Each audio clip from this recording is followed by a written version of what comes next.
Boa noite. Boa noite. À espera do anúncio de sua própria saída, o ministro Luiz Henrique Mandetta não aceita o pedido de demissão de seu secretário de Vigilância em Saúde. As agências da Caixa amanheceram com filas de pessoas com dúvidas sobre o recebimento do auxílio emergencial. E você vai ver também. O governo paulista começa a distribuir cestas básicas e kits de higiene à população em extrema pobreza. O Ministério da Ciência e Tecnologia anuncia que vai testar medicamento descoberto por cientistas brasileiros contra a Covid-19 em 500 pacientes. E um efeito da quarentena em São Paulo: aumentou a coleta de lixo reciclável. Morre no Rio de Janeiro, aos 94 anos, o escritor Rubem Fonseca. Quem já se recuperou da Covid-19 pode ajudar a ciência a combater a doença. Os laboratórios do mundo inteiro estão incentivando as pessoas que já tiveram o novo coronavírus a doarem sangue. Na verdade, uma parte mais importante do sangue, o plasma. Entenda mais sobre esse assunto na reportagem do Murilo Rincon. O plasma é um líquido amarelo que, separado do nosso sangue, contém os anticorpos, substâncias produzidas no nosso organismo e responsáveis por proteger o nosso corpo de algum perigo. Para os pesquisadores, o plasma de uma pessoa recuperada da Covid-19 tem os chamados anticorpos neutralizantes, que ajudam a reforçar o sistema imunológico de uma pessoa doente e ainda acelera a recuperação.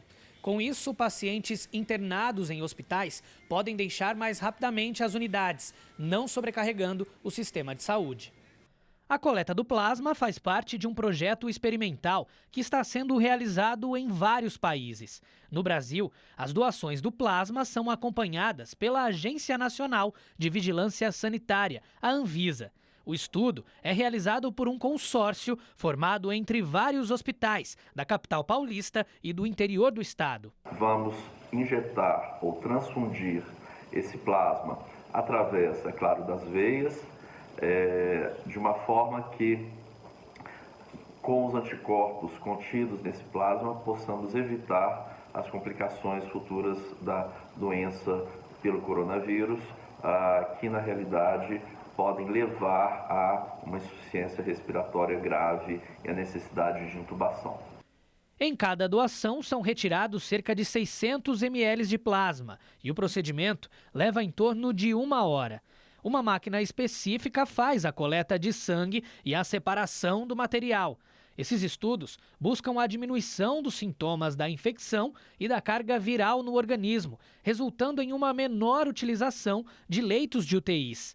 Ainda não há um tratamento comprovado que cure o paciente. Por enquanto, os cuidados são de suporte e tratamento de sintomas como a febre, tosse e dores no corpo. Vários movimentos têm sido feitos e, nesse sentido, a imunoterapia passiva com plasma de convalescentes está acontecendo no mundo inteiro. Quer dizer, não é que partiu de indivíduo A, B ou C.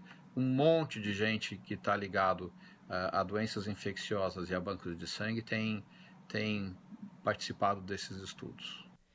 Para ser um doador, é preciso ter entre 18 e 60 anos de idade, pesar mais de 55 quilos, estar sem sintomas da Covid-19 por pelo menos 14 dias após a recuperação total da doença, além de não ter tido sífilis, doença de Chagas, malária, hepatite B ou C, HIV ou vírus HTLV, que está relacionado à leucemia e à degeneração neurológica. Nesta primeira fase, os hospitais estão atuando na captação de doadores. Nós estamos selecionando esses doadores, vamos fazer uma série de exames laboratoriais e a gente acredita que mais ou menos 10 dias a 2 semanas a gente possa começar a infusão desse plasma. A Fabiane teve Covid-19 e não vê a hora de poder ajudar outras pessoas. Cada doador consegue salvar 3 vidas e eu espero que meu plasma sirva para isso. E eu estou muito ansiosa para poder ajudar essas pessoas. Os primeiros leitos do Hospital de Campanha de Belo Horizonte foram entregues hoje pelo governo de Minas Gerais. As ações de combate ao novo coronavírus no estado contam também com um reforço na produção de insumos e equipamentos de proteção.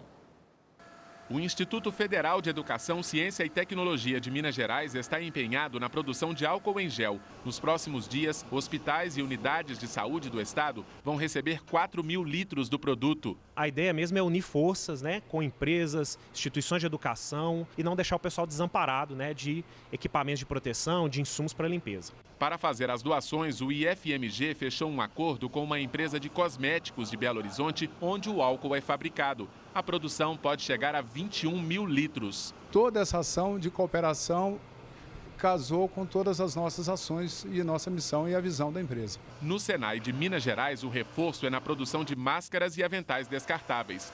Uma parceria com a Federação das Indústrias vai possibilitar a doação de mais de 200.000 equipamentos de proteção para a Polícia Militar e hospitais do estado. Aqui atrás de mim é a célula de corte, onde são cortadas todas a matéria-prima, depois passa a fazer mais células. Nós transformamos um ambiente educacional num ambiente fabril. Esse aqui é o setor de costura das peças. Em pouco mais de uma semana foram confeccionados 800 jalecos e mais de 10.000 máscaras. No total, 40 pessoas trabalham na linha de produção.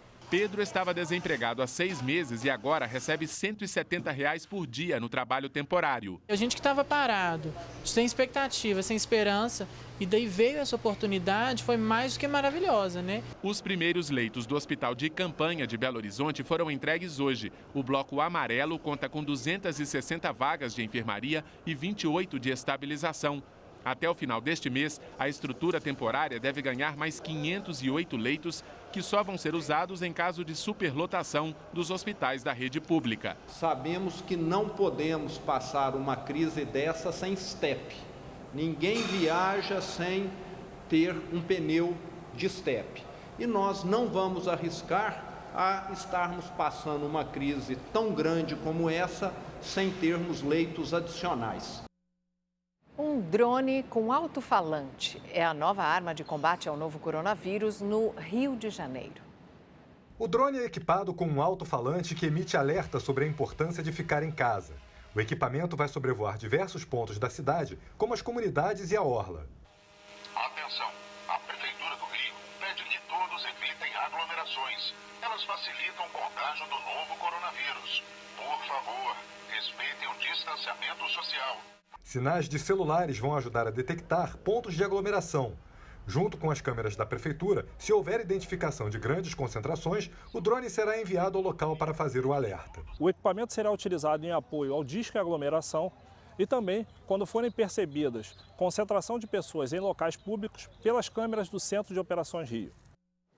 Em 24 horas, mais de 200 mortes foram registradas no Brasil por causa do coronavírus. Mas o trabalho em busca de uma cura não para. Hoje mais cedo, o Ministério da Ciência e Tecnologia divulgou que uma pesquisa com um medicamento descoberto por cientistas brasileiros avançou. O remédio começará a ser testado em humanos nas próximas semanas. Foram mais 204 mortes por coronavírus no Brasil em um dia, totalizando 1.736 óbitos por causa da doença. Mais de 3.000 casos novos também surgiram de ontem para hoje. Ao todo, já são 28.320 casos confirmados da Covid-19 no país. O vírus está escrevendo a sua história natural. O vírus está conhecendo a sociedade brasileira e a sociedade brasileira está conhecendo esse vírus. Nós não somos astrólogos, nós não fazemos previsões. Nós pegamos as informações e olhamos. Acho que conseguimos tirar aquela curva enorme e conseguimos abrandá-la, fruto de um sacrifício da sociedade. Mais cedo, durante coletiva de imprensa aqui no Palácio do Planalto, o ministro da Ciência, Tecnologia, Inovações e Comunicações, Marcos Pontes, anunciou que a prioridade da pasta será a busca por um remédio para combater o coronavírus, as pesquisas por vacinas e a ampliação de testes diagnósticos para identificar a transmissão da doença. Essa é a prioridade que a gente tem trabalhado. Nós colocamos 100 milhões de reais do Fundo Nacional de Desenvolvimento Científico e Tecnológico, através da FINEP e do CNPq, para trabalhar nessas áreas e outras partes do problema, mas essas são as áreas de foco principal. Ao lado do secretário de Pesquisa do Ministério, Marcelo Morales, Marcos Pontes detalhou um estudo comandado pela pasta que busca eliminar a capacidade de reação da Covid-19. Testadas in vitro com células reais e você vê ali o resultado. Uma dessas duas teve um resultado muito bom, 94% de sucesso trabalhando no tecido real e eliminando, vamos dizer, essa capacidade do vírus, ou inibindo o vírus de reagir. Por que isso é importante? Vocês veem aí que tem a cloroquina também como comparação, que também é uma possibilidade, mas a gente está trabalhando com esses outros fármacos, e esse especificamente, ele tem uma vantagem muito grande, ele não tem nenhum efeito colateral, ele tem muito pouco efeito colateral. O ministro também anunciou que irá iniciar testes clínicos com essas substâncias em pacientes internados com coronavírus. O teste vai ser feito com 500 pacientes em 7 hospitais no Brasil, então 500 pacientes vão começar esses testes. O tratamento ele é diário, por 5 dias, e depois 9 dias de observação, num total por paciente aí de 14 dias. É importante que para rodar, vamos dizer assim, para passar isso com 500 pacientes, nós esperamos que esses testes sejam concluídos em aproximadamente 4 semanas, a depender da entrada desses pacientes. Sobre os testes para o diagnóstico da doença, o ministro afirmou que a Universidade Federal de Minas Gerais, ligada ao Ministério de Ciência e Tecnologia, desenvolveu um reagente nacional com a mesma performance dos reagentes importados para os testes clínicos. O novo produto dará uma margem ao Brasil para aumentar a quantidade de testes no país. Pontes também apresentou outra alternativa para a testagem da doença, que não precisa de reagente. É um equipamento, e esse equipamento utiliza inteligência artificial e ele faz a iluminação com laser da saliva da pessoa sendo testada, Então, uma amostra de saliva que é iluminada com laser, um espectro grande de frequências, e com isso a inteligência artificial programada para isso, ela consegue detectar a presença ou não da virose, ou seja, a presença ou não do Covid. E o nome dessa substância que pode ajudar na cura dos pacientes infectados com a Covid-19, como você viu aí na reportagem anterior, está sendo mantido em sigilo pela comunidade científica brasileira. Parte desses estudos é realizada em Campinas, no interior de São Paulo. A esperança do fim de uma crise que não para de crescer. Após a análise de 2.000 medicamentos, cientistas do Centro Nacional de Pesquisa em Energia e Materiais, o CNPEM, conseguiram encontrar um remédio que vem se mostrando muito eficaz no combate ao coronavírus. 2 dos nossos candidatos tiveram esse potencial. Um deles teve maior eficácia no estudo de laboratório, ele elimina o vírus. E ele já apresenta, como ele é medicamento já aprovado, como todos, ele apresenta um nível de segurança muito alto, Então, a gente já conhece que esse medicamento ele pode ser aplicado em dosagens altas, para vários tipos de pacientes. Por enquanto, os testes são realizados em laboratório, onde a gente coloca o vírus infectivo isolado de um paciente aqui do Brasil. E, normalmente, o que vai acontecer? O vírus vai matar essa célula. Aí a gente avalia, então, as células com o vírus, em comparação com um outro tubo contendo as células com o vírus e o medicamento em potencial.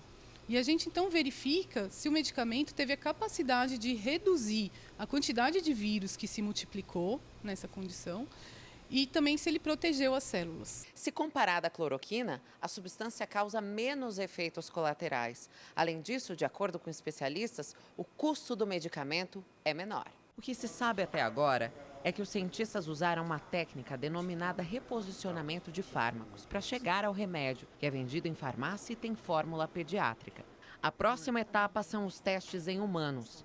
A expectativa do Ministério da Ciência, Tecnologia, Inovações e Comunicações é aplicá-los em centenas de pacientes internados em 7 hospitais das Forças Armadas. 5 no Rio de Janeiro, 1 em São Paulo e outro em Brasília. O governo de São Paulo começou hoje a distribuir cestas básicas e kits de limpeza e higiene pessoal à população em situação de extrema pobreza. O estado tem hoje 11.043 casos confirmados da Covid-19. As mortes subiram para 778. A meta é distribuir 4 milhões de cestas até julho para famílias com renda mensal de até R$ 89 por pessoa. Distribuiremos 1 milhão neste mês de abril, 1 milhão no próximo mês de maio, 1 milhão em junho e 1 milhão em julho. São 4 milhões de cestas de alimento solidário. É a maior distribuição de alimentos já feita no país em qualquer tempo. E é a nossa obrigação e o nosso dever para proteger aqueles que estão em estado de pobreza ou extrema pobreza aqui no estado de São Paulo. O projeto tem investimento mensal de R$ 110 milhões. Dória também anunciou a distribuição de 1 milhão e 200 mil kits com produtos de higiene pessoal e limpeza, como álcool em gel, escovas de dente, papel higiênico, sabonete, desinfetante e detergente. Serão entregues 300 mil kits por mês para famílias carentes. Nessa ação, foram destinados R$ 18 milhões, também com a ajuda da iniciativa privada. Nesta corrente solidária, que talvez venha a ser o maior legado de todo este duro período de tristeza e de enfrentamento do coronavírus, muito provavelmente será o maior legado, o movimento de solidariedade que, a meu ver, prosseguirá mesmo depois de vencermos esta crise. Segundo o governo, 83 empresas doaram um total de R$ 367 milhões em dinheiro, produtos e serviços destinados às áreas de saúde e segurança. Mas o coordenador do Centro de Contingenciamento do Coronavírus no Estado, Davi Wippe, reforçou que a população também tem que ajudar, respeitando o distanciamento social. Nos últimos 2 dias, o Estado manteve a taxa de isolamento em 50%. Segundo o governo, para que o sistema de saúde não entre em colapso, o ideal é um isolamento de 70%. O número de 50% de hoje é um número bom. Ele é um número que altera a curva de infecção, altera a curva de morbidade e também altera de letalidade. Não é suficiente. Nós queremos e precisamos mais. A previsão, segundo a Secretaria Estadual de Saúde, é de que haja uma lotação nos leitos dos hospitais a partir do fim de maio. Hoje, a taxa de ocupação está em 70%. Há ainda o planejamento da abertura de novos leitos para quando essa ocupação chegar a 90%. Mas, mesmo assim, deve lotar o sistema até o fim de julho. Nós temos que entender que, se nós mantivermos este grau que nós temos de isolamento social, distanciamento social, nós podemos inferir que provavelmente nós teremos uma lotação dos leitos de UTI a partir do mês de maio, e se isso, após os novos leitos que a gente ainda tem para colocar, seria para o final de julho. Não é só o leito de UTI, é o que compõe o atendimento do doente grave, que pode começar na enfermaria e ir até a alta após a permanência na UTI. Por que do estresse? Porque você precisa ter equipamentos, e não é só respirador, você precisa ter equipes de saúde treinadas e você precisa ter protocolo.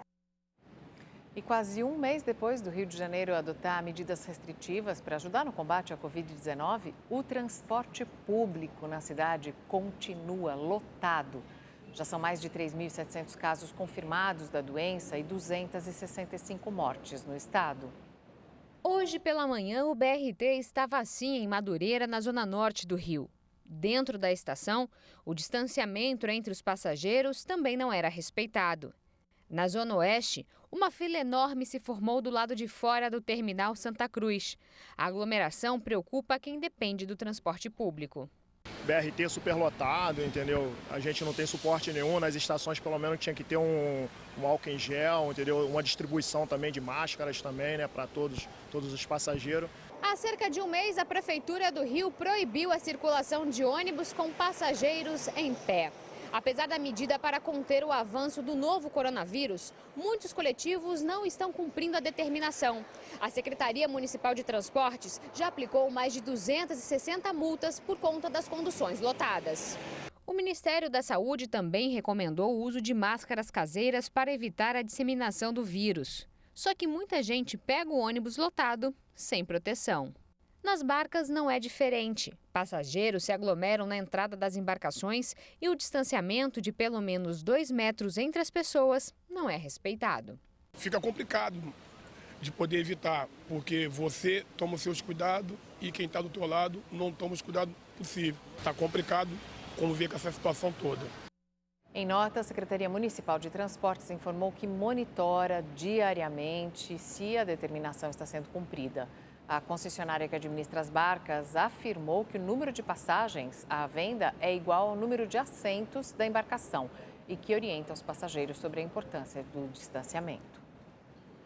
E a Assembleia do Rio de Janeiro aprovou hoje 12 projetos que prevêem novas medidas de combate ao coronavírus. Ao vivo, o repórter Tony Vendramini traz todos os detalhes para a gente. Boa noite, Tony. Boa noite, Mauro. Boa noite, Mariana. Boa noite a todos que nos acompanham. Esses projetos foram aprovados em uma votação por teleconferência. Entre eles está a instalação de barreiras sanitárias, que é para limitar o acesso ao estado. O texto prevê, inclusive, a medição compulsória de temperatura, justamente para identificar casos de Covid-19. Um outro projeto prevê a utilização de prédios públicos e privados no centro do Rio para acolher sem-tetos. Isso facilitaria o trânsito até unidades de saúde. Outro projeto autoriza também o governo a requisitar propriedades particulares para a instalação de hospitais de campanha. Esses projetos agora vão ser enviados ao governador do Rio, Wilson Witzel, que tem então um prazo de 15 dias para sancionar ou vetar os textos. E uma informação de agora, confirmada a mais jovem vítima de Covid-19 no estado. Camille Ribeiro, de 17 anos, estava internada há 20 dias em um hospital público de Duque de Caxias, na Baixada Fluminense. Ela não tinha doenças pré-existentes e a mãe também ficou internada e já teve alta. Do Rio de Janeiro, ao vivo, Tony Vendramini para o Rede TV News. A coleta seletiva da cidade de São Paulo teve crescimento durante a quarentena, mesmo com o comércio fechado. Trabalho redobrado para a cooperativa que presta serviços nas centrais mecanizadas do município. Com mais gente em casa, a coleta seletiva domiciliar aumentou. Em março, foram coletadas quase 8 mil toneladas, 13% a mais em relação ao mesmo mês do ano anterior. Com 80% das cooperativas que fazem a separação manual de lixo paradas, toda a demanda vai direto para as 2 centrais mecanizadas. Nós aumentamos a capacidade de operação dessas 2 megacentrais. Então, nós completamos a automatização rapidamente e aumentamos um turno em cada uma delas. Mesmo com a ajuda da máquina, é preciso fazer uma separação prévia do lixo. Agora, apenas uma cooperativa faz a triagem dos materiais, o que antes era feito por outras 24. Sem poder tocar no material para evitar contaminação, o resultado fica abaixo do esperado. Agora, com o grupo reduzido, a gente precisa fazer o máximo possível para reduzir o rejeito. Agora, a qualidade do material, infelizmente, ela fica um pouco comprometida nesse processo. Para amenizar a situação financeira dos catadores que estão sem trabalhar, os cadastrados no programa socioambiental da Prefeitura de São Paulo vão ser contemplados por um benefício, em razão da pandemia do coronavírus. Cerca de 2.300 catadores autônomos e de cooperativas vão receber o auxílio de R$ 1.200 durante 3 meses.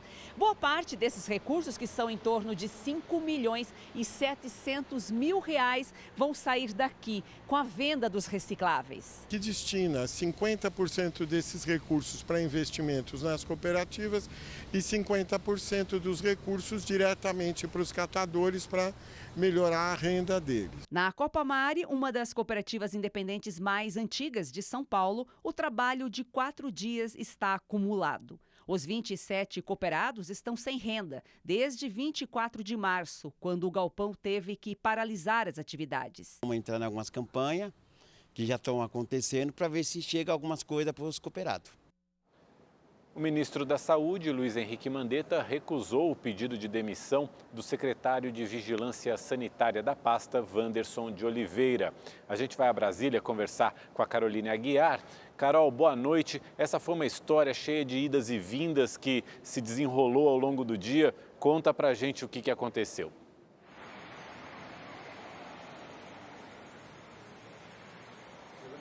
Boa noite, Mauro. Boa noite, Mariana. Realmente foi uma novela que durou o dia inteiro, viu? Pela manhã, o Ministério da Saúde divulgou uma nota anunciando que o secretário Wanderson de Oliveira, que é o secretário de Vigilância em Saúde, que ficou conhecido aí por participar daqueles balanços do coronavírus e estar à frente do enfrentamento à doença, o Ministério divulgou uma nota dizendo que ele tinha pedido demissão. E ele mesmo chegou a encaminhar uma carta para os colegas dizendo que a missão dele, que o trabalho dele no Ministério tinha chegado ao fim, porque a gestão do ministro Luiz Henrique Mandetta também estava acabando. Mas, para nossa surpresa, na coletiva diária, não só estava presente o ministro, como também o secretário. E aí Mandetta foi logo justificando que não aceitou a demissão de Wanderson, porque a equipe dele vai continuar trabalhando até que ele, Mandetta, seja demitido. Que eles entraram junto no Ministério da Saúde e vão sair juntos. Mas essa permanência também não deve durar muito, porque a gente sabe que o presidente Jair Bolsonaro está sim procurando um novo nome para o Ministério da Saúde. Isso tudo porque existe um desentendimento entre a pasta e o Palácio do Planalto. O ministro Mandetta prega o isolamento em massa da população para evitar o coronavírus. E o presidente Jair Bolsonaro prega o que ele chama de isolamento vertical, que é isolar apenas o grupo de risco. Então, isso vem causando muito atrito. O próprio ministro confirmou que o governo vem procurando novos nomes, inclusive alguns dos sondados chegaram a ligar para ele pedindo conselhos. Um dos cotados é o atual secretário executivo do Ministério da Saúde, João Gabardo. Mas na coletiva ele disse que quando o Mandetta sair, ele sai junto, mas se colocou à disposição para fazer uma espécie de transição entre as duas gestões. Vamos ver a justificativa que o ministro Mandetta deu hoje na coletiva. Teve muito ruído por causa do Wanderson, por conta de toda essa ambiência. O Wanderson falou que já mandou lá para o setor dele, falando que ia sair, aquilo chegou lá para mim, eu já falei que não aceito, o Wanderson continua, está aqui, acabou esse assunto, nós vamos trabalhar juntos até o momento de sairmos juntos do Ministério da Saúde. Parece que eu sou contra o presidente, ou o presidente é contra mim. Não, são visões diferentes do mesmo problema. E que se tivesse uma visão única, seria um problema muito fácil de solucionar. Ele claramente externa que ele quer um outro tipo de posição por parte do Ministério da Saúde, que eu, baseado no que nós recebemos, né, baseado em ciência, eu tenho esse caminho para oferecer. Fora desse caminho, tem que achar alternativas. E tem muitas alternativas, gente muito boa, gente muito experiente. Não estamos lá para virar as costas para ninguém. Se precisar de ajuda, pede ajuda para o Wanderson, pede ajuda para o Gabardo, pede ajuda para mim, a gente ajuda, não tem problema nenhum. E agora, vamos ao comentário de Boris Casoy. Boa noite. Não é mais segredo para ninguém que o ministro Henrique Mandetta da Saúde deve ser demitido nas próximas horas. Não foi ainda, basicamente porque o presidente Bolsonaro está à procura de um nome à altura do cargo. E hoje surgiu o nome de um médico do Rio de Janeiro, um oncologista, um técnico na área, não faz política, que é o Dr. Nelson Teich. Teich é formado na Universidade de York, no Canadá, formado e doutorado. E tem uma faceta empresarial, porque foi ele que fundou o Grupo COI, de Clínicas Odontológicas Integradas. O nome dele circulou com muita intensidade, ele tem o apoio da Associação Médica Brasileira, é considerado no meio como um homem capaz, um técnico competente, com possibilidades de pacificar a área e ter uma boa relação com o presidente Bolsonaro. Vamos ver o que vai acontecer se o nome do doutor Nelson Teich vai ser confirmado. Por enquanto, é um dos nomes que circulam e podemos dizer que é um nome que, neste momento, apresenta grandes probabilidades de ser o novo ministro da Saúde. A Caixa Econômica Federal pagou hoje o auxílio emergencial de R$ 600 via poupança digital para as pessoas nascidas em fevereiro, março e abril.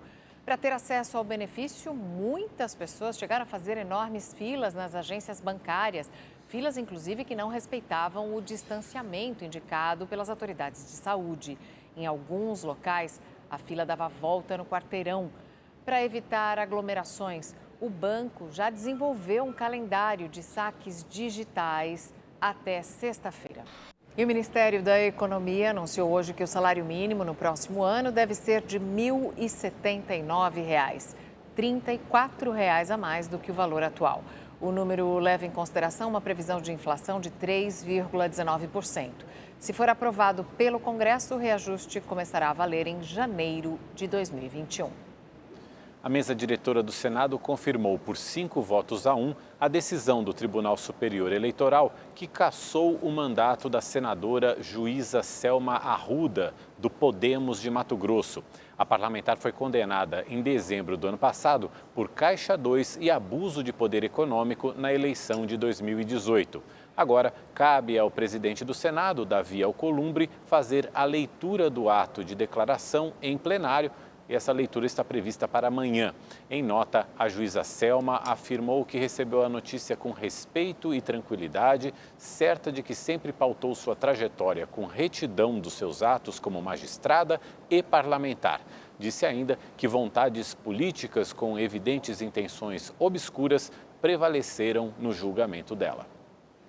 Na primeira sessão virtual da história, o Supremo Tribunal Federal confirmou a decisão que garante o direito de estados e municípios de adotarem as medidas no combate à pandemia da Covid-19, como quarentena, isolamento social e a restrição do comércio. O plenário da Corte validou uma liminar concedida pelo ministro Marco Aurélio Mello, que atendeu um pedido do PDT, que questionava partes da medida provisória 926. O texto estabelecia como prerrogativa do governo federal as decisões sobre isolamento, quarentena, fechamento de estradas, além de definir as atividades essenciais. Morreu hoje no Rio de Janeiro o escritor Rubem Fonseca. Considerado um dos maiores escritores do Brasil, Rubem Fonseca completaria 95 anos no mês que vem. Ele estava em casa na zona sul do Rio quando sofreu um infarto na hora do almoço. Rubem Fonseca foi levado a um hospital, mas os médicos não conseguiram reanimar o escritor. Mineiro de Juiz de Fora, ele era conhecido pela aversão aos holofotes. Mas em 2013, esteve na inauguração de uma biblioteca para trabalhadores da linha 4 do metrô do Rio, que leva o nome do escritor. Para mim é uma honra muito grande estar inaugurando essa enorme não no tamanho, e no significado dela, porque é uma sala de leitura feita numa obra e dirigida para operários.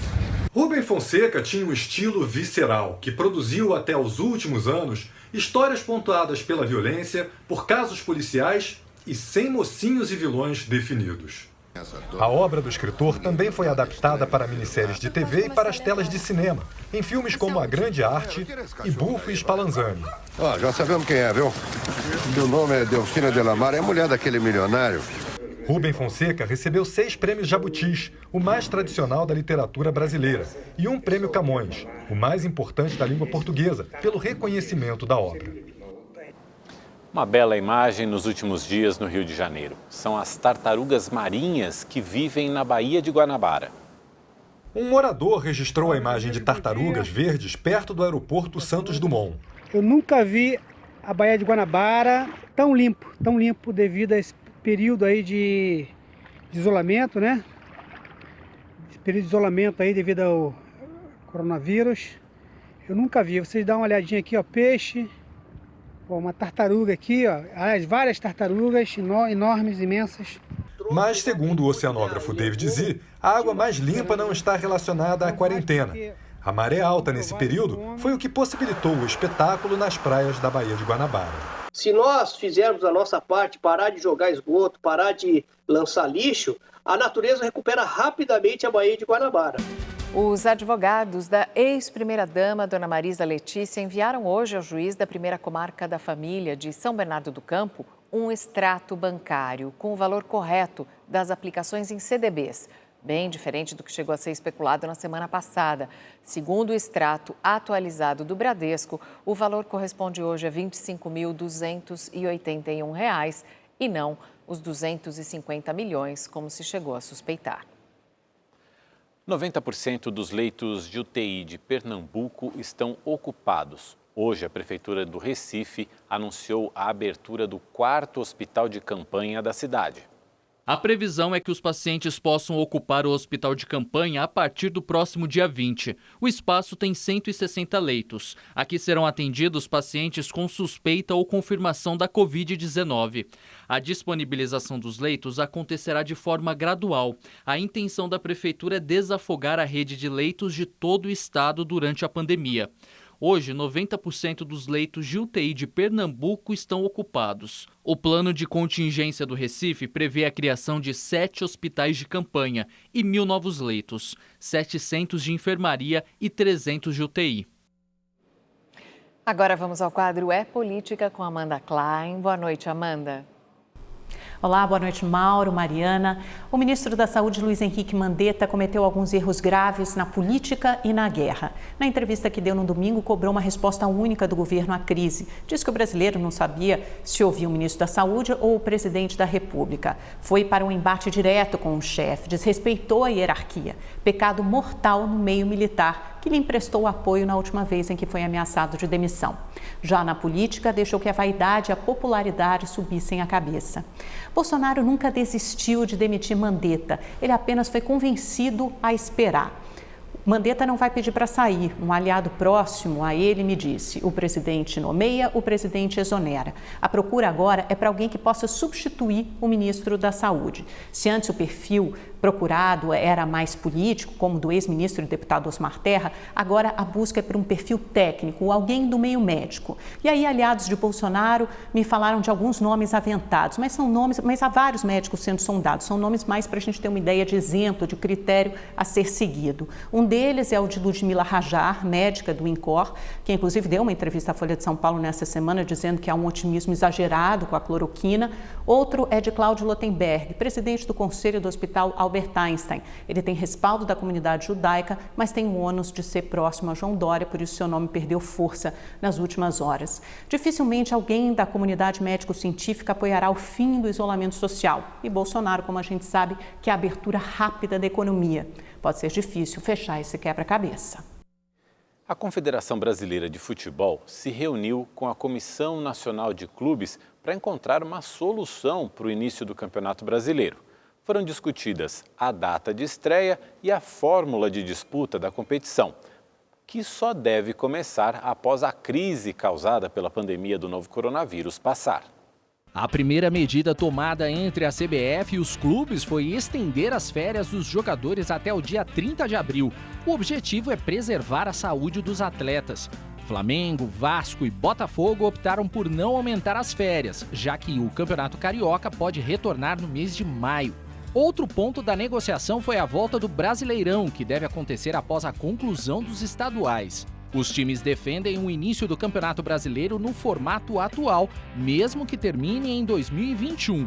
A CBF, por sua vez, quer um torneio mais curto, que termine ainda em 2020. Já existe pelo menos um acordo dos clubes da Série A com a CBF, de que a prioridade é a gente estender e terminar os campeonatos pelo menos até o dia 31 de janeiro. A ideia é que, com o reinício, a gente consiga terminar até o dia 31 de janeiro todos os campeonatos.